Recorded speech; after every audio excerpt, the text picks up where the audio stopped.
As a writer, I have a tendency to succumb to a sort of literary mission creep, in which an initial notion will gradually expand beyond the original scope of its conception. For instance, I mentioned offhandedly that I intended to homebrew a magical weapon called an Ycan based on my own misreading of another creator's username.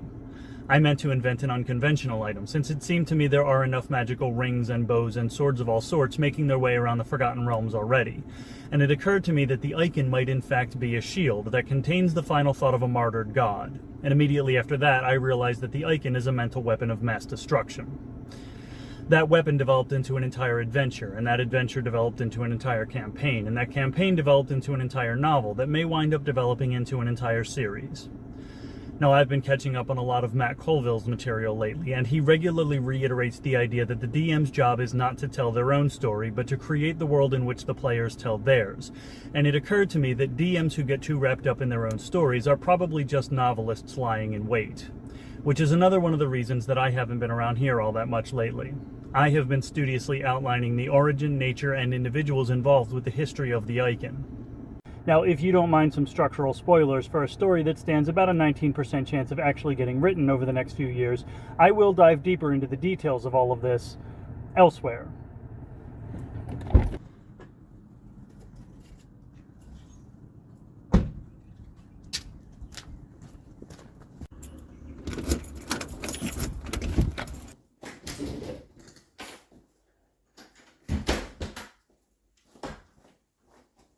Than the thoughts and opinions of a nerd on YouTube. So thank you all for coming to my Tony Talk. Oh, sorry, didn't mean to interrupt. No, you're good. I was just finishing up. Did the books on the shelf behind you change? Maybe. Okay. Well, if you are done, then I also have something to record. Is this that thing you've been working on for the last week and a half that you wouldn't let me see? Yes. Ah, then I will give you the room. Try not to rearrange the books while I'm gone. I make no promises.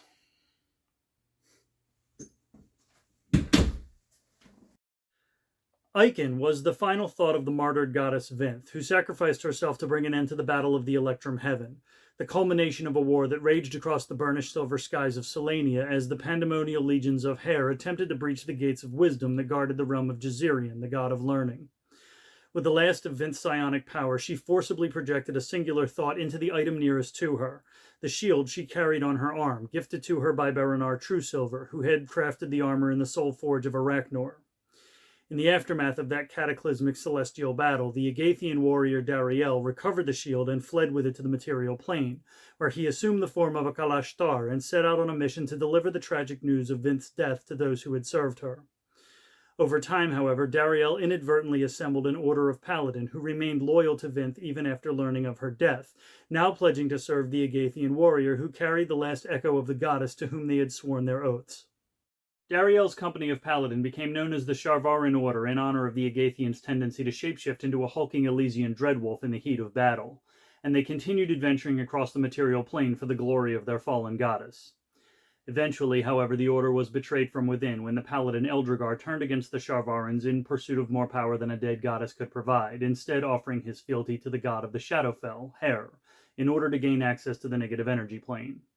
He stabbed Dariel through the heart with his own war lance, Luxarum, snapping off the blade inside his chest before casting an arcane dark spell in an attempt to destroy the shield and the last of the power it carried. Dariel watched the once luminous aura of the shield fade to nothingness as he died, using the last of his own psionic energy to banish the shield in order to prevent Eldrigar from taking it. Convinced of his own success, Eldrigar fled to the Shadowfell, unaware that he had in fact failed to destroy Ycan, but merely put it to sleep. The Oathbreaker's treason won him favor with Hare, and he built the legion of malicious paladin known as the Siaman Order in the service of his new patron.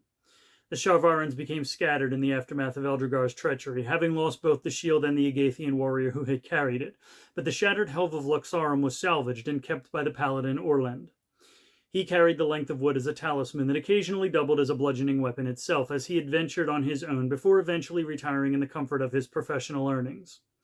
In his twilight years, Orland told and retold and likely embellished the stories of his time with the Sharvarans to his children's children's children, among whom was his great-granddaughter Wendarin, who would go on to become one of the most brilliant arcanists of her own generation.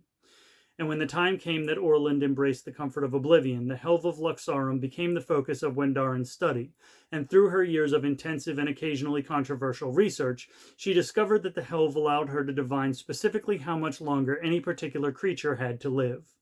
The Sharvaran shield has changed hands uncountable times over the millennia, and like any ordinary shield, confers 2 additional degrees of defense to an adventurer's armor class.